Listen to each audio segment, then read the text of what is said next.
Hello, everyone, and welcome back to Cyrus Webb Presents. I'm your host, Cyrus Webb. Glad you all could join us once again. For those tuning in on the simulcast on Facebook, LinkedIn, YouTube, and on X, we're glad you all can be with us today. Going to bring in our friends over there on IG so they can be a part of our conversation. And last but certainly not least, going to connect with our friends over on Amazon Live. Have a great guest that's joining us today.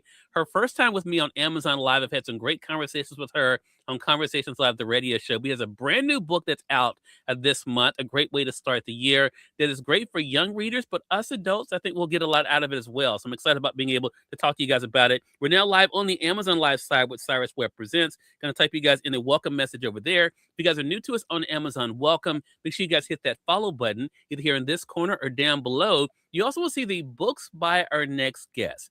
Bestselling author Sharon G. Flake is joining us today. I've got a chance to interview her over the years on the radio. She has a brand new book out right here that you guys can get now. Hattie Mae Begins Again. And this is a great book, not only about history, but also about life lessons that all of us can appreciate. We're going to talk to Sharon not only about her writing journey, but what's been like for her to see the way that readers of all ages have responded to her work and what she hopes you able to remember about Hattie Mae and her adventure. Sharon, thank you so much for the time. Really appreciate it. Oh, always love to be with you, Cyrus. Thank you. Well, thank you for that. I appreciate it. And as a Southerner, it's so difficult for me to call you by your first name, but I know I'm supposed to. I want to say Miss Flake so bad. No, you gotta say Sharon. And speaking of which, my high school art teacher's over there on IG. Hey, Miss Phelps, good to be able to see you over there on Miss Phil. IG. Sharon, you have had such an extraordinary career, and I have strategically for our Amazon audience the book that many of us got to know you from. I'm going to highlight it on the Amazon side, The Skin I'm In. What has it been like for you, Sharon, to be able to write these books that are so endearing to readers and to see the connection you're able to make with them? I always tell people I still feel like I died and went to heaven. It's Mm, sort of been a writer's dream. The mm, first editor publisher who read it purchased it. It took off. The Skinnamin took off like a rocket, and teachers at universities and K through 12 bought it, buy it. A couple of years ago on X, someone posted the jacket in about 32 hours. 700,000 people had looked at it, posted on it. wow. It's the heartbeat of a lot of people's lives, and so you can only be honored by that kind of thing. Yeah. And what I thought was so interesting, though, Sharon, I'm so glad you said that, is that there's a theme in your work because of the way you write. I mean, when I think about the new book, Hattie Mae Begins Again, there, she has her own "this skin I'm in" moment, right? As well as some of the other characters, especially Lisa. We're going to talk about her.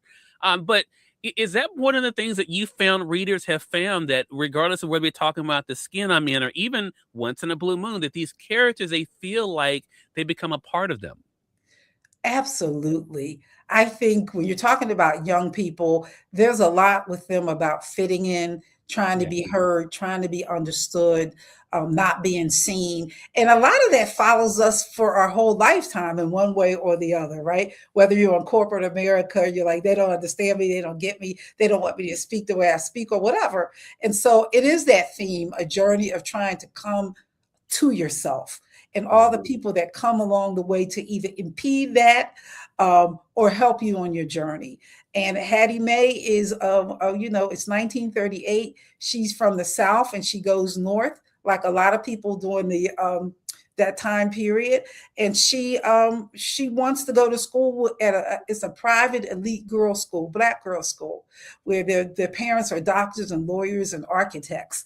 And here she walks in, and her mother's a teacher, and her father is scrubbing floors somewhere, and they are not so much inclined to like people from the South. Yeah. Again, it's like a kid today going into a new school and environment. Do you go in wearing the clothes on one side of town that you lived on? Do you wear them to the new side of town? Mhm. Do you walk the same way? Do you talk the same way? When you go into a private all-white school, what parts of myself do I take with me and do I keep? And what parts do I sit aside? And as you read the book, for a while, she starts to slowly sit some pieces of her history and herself aside to try Right. to fit into this new environment. And it's so interesting, though, Sharon, that you mentioned that, because one thing I thought was so fascinating, and as someone who went to school, of course, that was integrated myself, I found it so interesting with Hattie Mae that she's with others that should celebrate her just for who she is, and for, you would think, right? Mhm. For wanting something more, but also find themselves too trying to other her, right? Which Right. is a great tie-in to the in books too. I felt that you've written as well. So I want to go back a little bit before we get too much into Hattie Mae Begins Again. How did you do it? How did you find the voice that was yours that you've been able to convey from book to book? You know what? I grew up in North Philadelphia. This book takes place in Philadelphia, 1938, in an Mhm. all Black community, went to predominantly all Black schools. And I tell people all the time, my community, the block I grew up, along with Langston Hughes, told me it was okay to be a little Black girl from North Philadelphia, Mm. right? And so I listened a lot to my grandmother, my aunt, and the uncles. They would come over. My father and my uncle would have beer, watching baseball. My mother and them would have a little bit of gin and eat pig feet and that kind of thing. And I think they were my first storytellers. They Mm. were I just was always on the side, somewhere listening in. And I think hearing those voices, and as a writer, you craft, you add your own spice to that. Right. And feeling like those were the best voices in the world, that I couldn't have been around better people. Were they perfect? Of course not. But Right. I couldn't have felt more safe, more loved, or want to love better. And I think when you take that, then you take your environment, then you create your own world. I'm always telling kids, you can look into your own lives and your own stories for bits and pieces of stories. I hope kids read these books and want to go and write something about their own neighborhoods, or listen more to the adults around them and start to piece some things, ask them some questions. Part of Right. this also comes from the fact that I would talk to my mother and father all the time. 10 years ago, I asked my father a very simple question. Hey, Dad, what would you do if you could do anything for a living? And he said he would have been an astronomer. There Wow. comes Once in a Blue Moon with James Henry, named after my father and my uncle, who I never met, right? Mm. And Hattie Mae is in that book. She goes north to Philadelphia. My father loved Philadelphia. He grew up, I mean, he didn't grow up there, but he lived there most of his life. Mhm. He loved Philadelphia. If Philadelphia were a woman, he would have married her, and he was married to my mother for 65 years. So there wasn't anything you could ask him anything about Philadelphia. And so I think that love for Philadelphia, that love for language I heard all around me. Yeah. And you've definitely made it your own. You mentioned young people, and I'm going to get some shout outs here, Sharon, for our IG audience. Hello to Allie Dalsimer, a fellow author. Allie Dalsimer is joining us over there on IG. Janelle, hello to you over there on IG. And MJ, hello to you as well. And I appreciate you guys over there on YouTube. Appreciate the hearts as well. Let me just quickly say, for those who are just tuning in, welcome. You're watching Cyrus Webb Presents. We're on Amazon, but we are simulcasting this on Facebook, LinkedIn, YouTube, X, as I well as on Instagram. Sharon Flake is our guest for today. She's the best-selling author of The Skin I'm In, you guys see here, but also a lot of other books you all can get here on Amazon. We're going to also let you guys know how to stay connected with Sharon as well. Sharon, you were talking about what you hope for young people, but you made a post recently on social media about you're still bringing adults to tears who are excited about being able to meet you. What has that been like for you to see how your stories have even been able to empower adults as well? it's unbelievable to have people 35, 37 come up to me and say, I read your book when I was really little. And you're Mhm. talking about a woman that came to my first book signing here in Pittsburgh with Hattie Mae Begins Again. She walks up to me and says, I could hear her talking to her boyfriend. And, Mhm. we ended up talking, but she was almost in tears. She was shaking. She was like, you don't know, I'm just fan book fairly. It's an amazing, astonishing thing. Wow. And women write to me in their 30s. I just had a baby. I bought the skin I'm in for my daughter, and they come with all these stories. And so you become. It's one reason why people ban books. I probably shouldn't go there, but I will, Mm. because when a child reads a book that resonates, they will write me and say, I read it 3 times, 5 times. I have adults who say, hey, I still read the skin I'm in every couple of years. Wow. It goes into their DNA at a Yeah. time for kids when they are trying to figure out who they are, Mhm. right? And love who they are. And you get the right book in their hands and they just fly. Yeah. The Family I'm In also, I think, is one of my new favorites of yours as well. And going back though to Hattie Mae, there are certain layers of this book. And once I got into reading it, I mean, because for one, your style is so unique and really draws you in. There is almost a secondary, though, narrator we have in this book, Sharon, and that is the letters. Talk to us about that. Did you know going in that the letters were going to be so much a part of the way we got to know the characters? Are you talking about the Tribune letters? Right. Okay. You know what? I know very little when I start to write a book.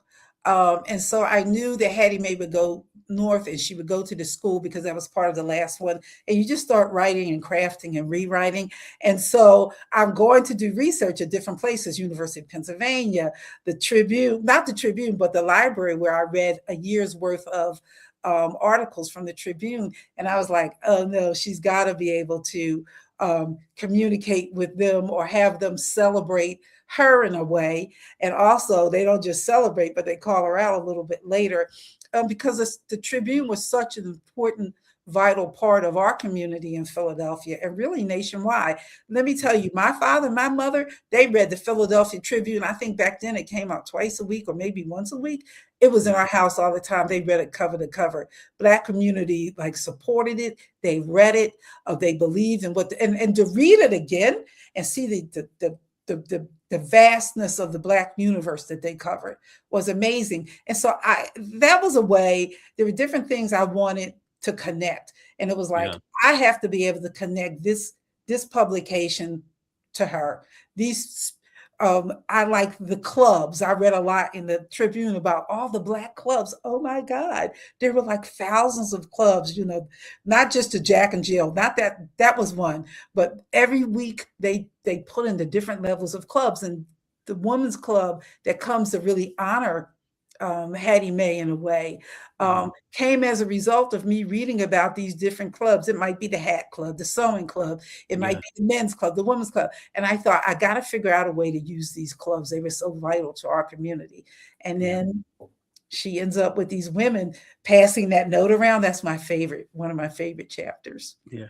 And so that brings up another layer as you were talking, because we also see Hattie Mae and her family using letters too. Oh, What yes. was that like for you to kind of have that connection with them and that bridge of not only being able to encourage one another, but also to keep them in communication with one another when they were separated? You see, I forgot that part. No, no, it's You read our Sharon, it's books a okay. thousand times, and there's so many changes. You No, forget it's some of okay. this stuff. That is absolutely right. Family is everything, and Yes. that's in every one of my books. That at the core, it's like you're setting a plate, right? And Mm, that plate is family, community, and the young people. Family, community that supports these young people and the young people themselves. And so you have her family. I wanted to showcase them as a part of who Hattie Mae really can't leave behind, yeah. right? Shouldn't leave behind as she's sort of wrestling with it. When she starts to put different pieces of her clothes in this way, in a way, it's like, I'm going to leave all that behind. But her family, in a way, won't let her because they're Yeah. sending cakes, they're sending letters. And when it gets too rough, mama shows up, Yeah. right? When it gets too rough, mama shows up. They're sending letters and they're sending things and items to other girls at that school, Mhm. right? And so part of her background is this sense of community, is that she is part of something bigger than herself, Yeah. right? And so don't forget that when you come up there, that Mm. you have your family, you have the community back there, but you have to also have this new community here. How will you navigate it? And I love how it ends. You think I hadn't written it, but I, Well, let me say this too. I love the fact too. I love the way it unfolds, and I think it's so interesting because as we see Hattie Mae throughout the book, and again, I'll talk around this, Sharon, but you know what I'm talking about. We see her kind of navigating her own truth, or code switching, even with her family and what's going on with her at Mhm. the school. But also, we see that she's not the only one. That brings us to Lisa. Lisa's a fascinating character. So I'm curious for you, as Hattie Mae gets to know Lisa and knows what she's dealing with, I'll put it that way, in her own life and understanding her own place and feeling like, where she belongs. What was that character like for you to be able to write and get to know? Lisa, Lisa's a tough girl, and not so nice. But I handle those characters well. But I also have a philosophy that most people are not just one way. Most Yeah. people are also have a nice part to them. And sometimes when we're not seeing it, more humane part to them, if we're not seeing it, there's probably something that is covering that up. There's something else that they are dealing with. And as Hattie Mae evolves and becomes more of herself, I think she's in a place where she could see Lisa differently too. Yeah. And you know, a lot of my characters have a lot of compassion at one point or the other in the book for Right. somebody else in the book. Mhm. And yeah, Lisa, um, my niece doesn't know this, but I named her after my niece, and I started to change it because she's not all that nice. But I thought, well, maybe my niece will understand. It's not Yeah. her personality, but Right. Right. Exactly. but Lisa, Well, I wanted to showcase Lisa also to represent that that were families in Philadelphia that were here almost from the inception of the city, right? mhm, So Lisa is like, we've never been slaves. We've basically come from money, and I don't know anything about this life you're lived, right? yeah. And she uses that as a sword in a way, as a Mhm, way to lord it over people that I am better than you because you're sitting up here talking to me about these people that, you know, your grandmother in wash tubs in the South. I don't know anything about that because this is my lineage. And I'm hoping schools will study that lineage, not just as sort of like, oh, those people were like hoity toity, because that's not the whole story either. But they will mhm, go beyond that and say, hey, how long have Black people been in Philadelphia? I found a quote that maybe they know now because this was a while back, but they had been there so long that when they were forming the charter of the city, I think in 1681, Negro servants were there. And oh, so wow. Lisa's basically saying, this is who I am. Yeah. But she doesn't always walk that thing out with so much privilege Mhm. and stuff like that. She doesn't sort of walk in the honor and the privilege of it. She sort of like has a sword that she's going to chop everybody up. Yeah, and I think what I love that you were able to get to with Hattie Mae and Lisa is that um, Hattie Mae had to have a reality check with Lisa too about everything she said was not things were not as great as she would like everyone to think they are. And I think I found that so interesting too in the question that Lisa posed to her. I won't get it too far into that, but about love. And I think it's so interesting. I just love the way that you were able to develop that, Sharon, and really helping Hadame to see that she wasn't alone, even in what she has been feeling about her own place and the way people see her, and you know how our circumstances can definitely change that. The other thing I want to bring up that you do so well in this book, and you've done it in your other books too, and I think you help us to understand and remember the times. So I have to ask you this question. You've been writing these books, you know, kind of living with these characters. Does it surprise you how relevant these books still are, regardless of when you set them? Yes and no. I think there's so much that overlaps over time. I was reading bits of W.E.B. Du Bois's The Philadelphia Negro, in which he did surveys of the Seventh Ward in Philadelphia. That was in the 1800s, Mhm. right? And he talked about the poverty, the housing, the violence, um, and what that was coming from. They were stamped from the beginning with slavery and stuff like that. And then I go to 1938 and I'm reading the Philadelphia Tribune and I'm looking at housing problems. I'm looking at people with no plumbing and no heating. And you're looking at like, whoa, look at all this time that's passed and people are still dealing with the same problems. So that was the one thing. Looking at people who were talking about putting, and this is from the Tribune, putting Black history, fighting to put Black history in classrooms. People are still fighting to put. So some things hadn't changed or evolved as much as you would think they are. Yeah. And a lot of things obviously have changed a great deal. I think human nature is a lot the same over the course of time. Right. Technology might impact it. Some things might impact it. Being a teenager, believe it or not, because people say, "How can you tell? How could you?" Right from the perspective of a teenager, and I'm like, when I was little, I wanted to fit in. I wanted to belong. I wanted to be the cute girl. I wanted to, be able to speak up. And some of that stuff is as old as time.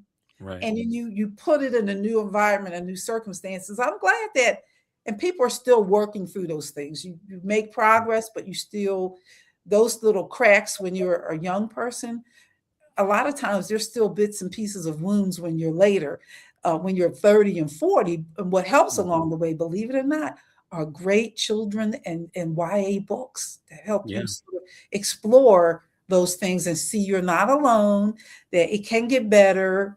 And you could turn to them again when you're in your 30s. You really can. Mhm. This is a broader storytelling question for you, Sharon, because again, you started off this conversation talking about, where you set, especially the new book, May Begins Again.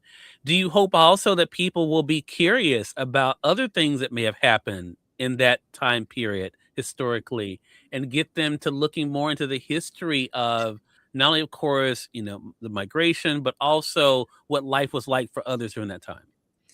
I hope that they do. I One thing the boys said was that if you sort of got to look and understand a community, it would give you insights into a people.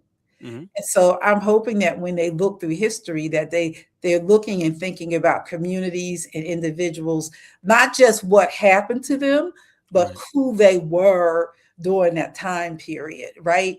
Mhm. They were still, no matter what the time period is, people were still laughing. My mother and grandmother would tell all kinds of stories, and my Lord, they would laugh the whole time they were together. Years later, I remember saying, well, some of that stuff wasn't that funny, right? Wait a minute. I was laughing too, but they found a way to laugh through some of that. Right. Again, that people will look through the warmth of other suns, right? I read that book, and that's how I between the warmth of other suns and the Tribune, that statement of "go back to the farm" came up, and that Mhm. becomes the reason why that Lisa's like, "Get out of here, go back." That was something people said to people. Um, Right. but it's not all like negative in that sense. Of Yeah. course, go back to the farm doesn't feel good, but what does it mean? How do people deal with that? How do they cope with it during that period? Right. It's a powerful thing, as you have done so many times, sharing in your books, and that's why I'm so honored to have you joining us today. Allie Dalsimer said on IG that she loves that story, talking about the skin I'm in. And hello to you, Mystery Mom, over there on IG. Joseph Keene, hello to you. Good to be able to see you as well. Again, everyone, best-selling author Sharon G. Flake has been our guest. The time just flew by here, Sharon. You know, Always. typically, typically I should say Sharon and I typically, because she's normally on a book tour, she has interviews back to back. We normally only get 10 minutes, so she's able to double her time with me this time. I feel so fortunate. I feel fortunate because you're such an amazing interviewer. People don't realize Wow. how much work you do. People don't always do that work. And so Right. I'm glad that you're in the universe and you're doing what you do. Thank you. That's a big honor. I appreciate that. Again, everyone, the new book is Hattie May Begins Again. Make sure you guys do get your copy. But also, if you guys are on the Amazon side, pick up the other books here as well. We have The Family I'm In that I mentioned earlier. The Skin I'm In is here, but also The Life I'm In too is here. And then you heard us mention too, Once in a Blue Moon. You can get it also here on Amazon as well. Sharon, I know that you're out busy promoting the new book. How can our audience stay connected with you? You can reach me at SharonGFlake.com. That's my website, but I'm also on Facebook and Twitter and all of those. Just put in my name and I should pop up. Love it. Well, Sharon, thank you so much again for spending some time with us. Looking forward to our next chat together. Okay, great. Thank you. More than welcome. And we thank your audience for tuning in to another great segment of Cyrus Webb Presents. Until next time, you all make it a great one. We'll talk to you soon. Take care. Bye.